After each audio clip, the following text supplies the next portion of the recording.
Bartlett calls on tourism stakeholders to protect blue economy.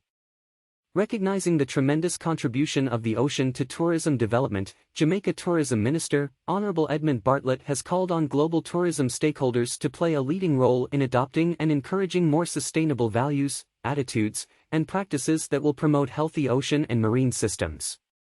The blue economy is defined by the World Bank as the sustainable use of ocean resources for economic growth, improved livelihoods and jobs, and ocean ecosystem health.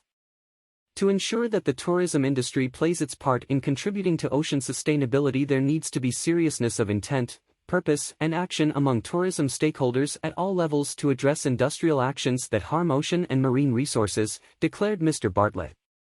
He added that such firm commitment to sustainable behaviors and practices is necessary to help preserve the enormous benefits of healthy marine and coastal ecosystems to the economic livelihoods and survival of billions of people globally. Mr. Bartlett underscored that there was a moral responsibility on all industries, especially those that significantly harness or exploit ocean and marine resources in their value chains, to make greater efforts to protect fragile and gradually depleting ocean and marine systems that have become increasingly susceptible to man-made phenomena. These, he said, included ocean pollution, shipping and transport, dredging, offshore drilling, deep-sea mining, overfishing, and the degradation of coastal and marine ecosystems linked to sea level rise and/or global warming. The minister outlined that the Organization for Economic Cooperation and Development, OECD, has predicted that marine and coastal tourism will be the largest sector of the global ocean-based economy by 2030, generating some $777 billion in global revenue and employing 8.6 million people. Noting that small island developing states and other coastal nations were particularly reliant on coastal and marine tourism, Minister Bartlett cited that for the Caribbean, the industry accounts for a quarter of the total economy and a fifth of all jobs. He drew attention to a 2016 study by the World Bank which estimated the economic value of the Caribbean Sea coastal and marine ecosystems at $54.55 billion. Unfortunately, marine and coastal ecosystems are often threatened by tourism development.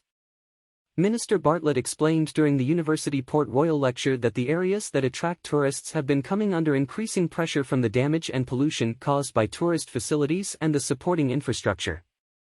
Against this background, he pointed out that the blue economy approach recognized and placed renewed emphasis on the critical need for the international community to address effectively the sound management of resources in and beneath international waters by the further development and refinement of international law and ocean governance mechanisms. Minister Bartlett said, "It is my view that a blue economy approach where ecosystem services are properly valued and incorporated into development planning will further advance the transition of the tourism industry." He explained that this approach would aid in guiding tourism development and promoting lower-impact activities, such as ecotourism and nature-based tourism, where the natural capital is maintained as an integral part of the process. He posited that efficiency and optimization of resource use were paramount whilst respecting environmental and ecological parameters, including where sustainable, the sourcing and usage of local raw materials, and utilizing where feasible, blue, low-energy options to realize efficiencies and benefits. More news about Jamaica.